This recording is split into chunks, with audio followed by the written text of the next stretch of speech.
आदाब नाजरीन, रहनुमाई औरंगाबाद के ऑनलाइन बुलेटिन में आप सभी का खैर मकदम। मैं जैद बिन इदरीस बहाशवान। पेश है आज की ताज़ा खबरें। 16 सितंबर को धरूर में तबलीगी जमात के अमीर और उनके साथी अंबाजोगई से ज़रूरी काम के लिए जा रहे थे। रात 9 बजे केज होड़ गांव के करीब चंद शरपसंदों ने उनके सामने कार लाकर उन्हें रोका और उन पर जानलेवा हमला किया। इस हमले में वो बुरी तरह जख्मी हो गए। महाराष्ट्र में मजहब के नाम पर इस तरह की हरकत नाकाबिले बर्दाश्त है। इस तरह का मेमोरेंडम मजलिस इत्तेहादुल मुस्लिमीन ने डिवीजनल कमिश्नर को दिया। इस वक्त एमआईएम के साबिक शहर सदर समीर साजिद बिल्डर, नासिर सिद्दीकी और आरिफ हुसैनी व दीगर कारकुनान मौजूद थे। वाक़या ऐसा था कि वहाँ के तबलीगी जमात के एक अमीर साहब है जो किसी की दफन विधि के अंदर जा रहे थे और रास्ते में अचानक उनकी गाड़ी एक होड़ गांव बोलकर है तो वहाँ पर उनकी गाड़ी ख़राब हो गई। अब वो गाड़ी ख़राब होने के बाद में वो लोग वहाँ रास्ते पे रुके हुए थे, किसी का इंतज़ार कर रहे थे गाड़ी बनाने वाले के लिए। तो वहाँ से कुछ समाज कंटक जो थे उन्होंने उनके ऊपर अचानक हमला किया और हमला करने के बाद में चूँकि वो दाढ़ी टोपी वाले थे और चेहरे से मुसलमान थे बोलकर उनके ऊपर जानबूझकर ऐसी भद्दी भद्दी बातें भी की गई और उनको वहाँ पे उनके साथ में मारपीट भी की गई, जिसकी वजह से वो काफ़ी ज़ख्मी हुए और उस इलाके का जो है माहौल कुछ गड़बड़ हो गया था। वहाँ के लोग बहुत सारे डरे सहमे थे। तो हमारे पास में खासदार इम्तियाज़ जलील साहब के पास में उसकी शिकायत आई तो इम्तियाज़ जलील साहब ने हमारे डेलीगेशन के थ्रू सुनील केंद्रेकर साहब से हमने यहाँ पर एक डेलीगेशन दिया और उसके अंदर मांग की कि ऐसे समाज कंटक जो अच्छे माहौल को ख़राब करना चाह रहे हैं तो उनके ऊपर जल्द से जल्द इंक्वायरी करके कार्रवाई की जाए और उनके ऊपर जो है तो एनएसए के तहत हो या यूएपीए हो, ऐसे क़ानून के तहत कार्रवाई की जाए कि आइंदा ऐसे दूसरे कोई लोगों ने ऐसे इक़दाम ना किए जाए। किसी भी समाज के हो, समाज कंटक होते हैं, उनको ऐसी समाज के अंदर बुराई फैलाने के लिए जगह नहीं दी जानी चाहिए। तो आज हमने सुनील केंद्रेकर साहब के सामने जब ये बात रखी तो उन्होंने अच्छे से उस बात को सुना भी और हमारा जो मेमोरेंडम है उन्होंने ये हमें आश्वासन दिया, बल्कि हमारे सामने वहाँ पे ऑर्डर किया कि इस मेमोरेंडम को वो अभी तुरंत वहाँ के एसपी के पास भेजेंगे और जिसने भी ये शर्मनाक घटना की है उसके ऊपर सख्त से सख्त कार्रवाई की जाएगी। पिछले 4 दिन कबल घाटी अस्पताल में 15 अफराद की मौत ऑक्सीजन की किल्लत के बायस हुई थी। इसमें जो भी कसूरवार हो उनके खिलाफ एक कमेटी के जरिए इंक्वायरी की जाए और खातियों को सख्त से सख्त सज़ा दी जाए। इस तरह का मुतालबा एमआईएम के साबिक शहर सदर समीर साजिद बिल्डर ने डिवीज़नल कमिश्नर को मेमोरेंडम के ज़रिए किया। डिवीज़नल कमिश्नर ने तयक़ुन दिया कि इस ज़िमन में वो इंक्वायरी करेंगे और खातियों के खिलाफ मुनासिब कार्रवाई करेंगे। इस मौके पर उनके हमरा नासिर सिद्दीकी और आरिफ हुसैनी मौजूद थे। साहब के पास एक मेमोरेंडम देने के लिए आए थे। पिछले 4 दिन पहले जो वाक़या घाटी हॉस्पिटल के अंदर पेश आया था कि घाटी हॉस्पिटल के अंदर O2 गैस ऑक्सीजन ख़त्म हो गई थी, जिसकी वजह से हमारा जो है तो मुतालबा है कि जिसकी वजह से 15 पेशेंट्स की जान गई, उसके ऊपर एक इंक्वायरी कमेटी बैठनी चाहिए और जो भी उसके ऊपर दोषी है उनके ऊपर कार्रवाई की जानी चाहिए। सुनील केंद्रेकर साहब ने, डिवीज़नल कमिश्नर साहब ने हमारी पूरी बात को सुना, हमारा पूरा विषय समझ के लिया। उन्होंने हमको उनकी बात भी समझाई कि जो है तो ऑक्सीजन की पूरी मराठवाड़ा के अंदर कमी है जिसकी वजह से ये इश्यूज़ हो रहे हैं। हमारा डिवीज़नल कमिश्नर साहब को यही कहना था कि मराठवाड़ा में चलिए ऑक्सीजन की कमी हो सकती, सारे मसले मसाइल हो सकते, कोरोना, हम जो है तो कोरोना के युग में जी रहे हैं जहाँ पर आज जो है तो कोविड की वजह से इतनी जाने जा रही है, कोविड की वजह से इतने पेशेंट्स घाटी के अंदर आ रहे हैं। ऐसे दौर में अगर ऑक्सीजन ख़त्म होने तक अगर आप सोते रहेंगे तो मजलिस ये बर्दाश्त नहीं करेगी। ऑक्सीजन टैंकर का लेवल 300 तक आ गया था जनाब सुबह 5 बजे के टाइम पे, और 300 का लेवल आने के बाद ऑक्सीजन यूज़ नहीं की जा सकती क्योंकि वो पानी में तब्दील हो जाती है।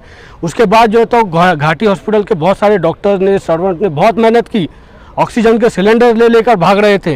क्या वजह थी कि ऑक्सीजन सिलेंडर यूज़ करने की ज़रूरत पड़ी? अगर ऑक्सीजन ख़त्म नहीं हुई थी तो ऑक्सीजन सिलेंडर यूज़ करने की नौबत क्यों आई?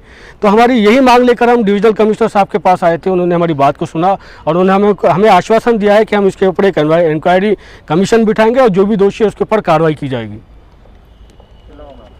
नेवपुर तालुका कन्नड़ में पुलिस के जरिए दलितों पर लाठीचार्ज किया गया, जिसके खिलाफ आज औरंगाबाद में अम्बेडकरवादी अत्याचार विरोधी कृति समिति ने जिला कलेक्टर ऑफिस के सामने एहतजाज किया। और कलेक्टर के जरिए हुकूमत से मुतालबा किया कि खातियों पर फौरी कार्रवाई की जाए। बसूरत दीगर बड़े पैमाने पर एहतजाज किया जाएगा। अल्लाह बोल अल्लाह बोल बोलना पड़ेगा अल्लाह बोल जोर से बोल अल्लाह बोल ताकत से बोल अल्लाह बोल मिलकर बोलो अल्लाह बोल बोल दलित अल्लाह बोल बोलना पड़ेगा अल्लाह बोल मनुवाद पे अल्लाह बोल जातिवाद पे अल्लाह बोल संघवाद पे अल्लाह बोल मोक्षदा पाटील पे अल्लाह बोल अनिल देशमुख पे अल्लाह बोल उद्धव ठाकरे पे अल्लाह बोल बोल दलित अल्लाह बोल बोलना पड़ेगा अल्लाह बोल डरता क्यों है अल्लाह बोल बोल अल्लाह बोल मुर्दाबाद मुर्दाबाद बोल दलित अल्लाह बोल दलित अल्लाह बोल दलित अल्लाह बोल जातिवाद पे अल्लाह बोल जातिवाद पे अल्लाह बोल मनुवाद पे अल्लाह बोल हरियाणा सरकार पे अल्लाह बोल हरियाणा सरकार पे अल्लाह बोल जातिवाद पे अल्लाह बोल नरेंद्र मोदी पे अल्लाह बोल उद्धव ठाकरे पे अल्लाह बोल उद्धव ठाकरे पे अल्लाह बोल मुर्दाबाद मुर्दाबाद मुर्दाबाद मुर्दाबाद जातिवादी पुलिस प्रशासन मुर्दाबाद मुर्दाबाद मुर्दाबाद जातिवादी पुलिस प्रशासन मुर्दाबाद मुर्दाबाद मुर्दाबाद मोक्षदा पाटील मुर्दाबाद मुर्दाबाद मुर्दाबाद मोक्षदा पाटील मुर्दाबाद मुर्दाबाद मुर्दाबाद मोक्षदा पाटील मुर्दाबाद मुर्दाबाद मुर्दाबाद झुंडशाही मुर्दाबाद मुर्दाबाद मुर्दाबाद झुंडशाही मुर्दाबाद मुर्दाबाद मुर्दाबाद मनुवाद मुर्दाबाद मुर्दाबाद मुर्दाबाद में बड़ी पैमाने पे दलित जनता के ऊपर पुलिस के माध्यम से जातीय मानसिकता से अत्याचार अन्य अत्याचार हो रहा है। पुलिस ही कानून हाथ में लेकर नेवपुर हमारा कन्नड़ तालुका में गांव कन्नड़ तहसील में एक नेवपुर गांव है, वो गांव में नीला झंडा जो बाबा साहब के अस्मिता है, वो झंडे को पुलिस ने अपने हाथ से उखाड़कर कचरे के ट्रैक्टर में डालकर अवमान किया है। वहाँ की दलित जनता और महिला ने जब विरोध किया तो वहाँ के हमारे महिला और लोगों के ऊपर जबरदस्त लाठीचार्ज किया। लेडीज के ऊपर जो लज्जा लगे कि ऐसे भाग पर पार्ट पर उनको मारहान किया है।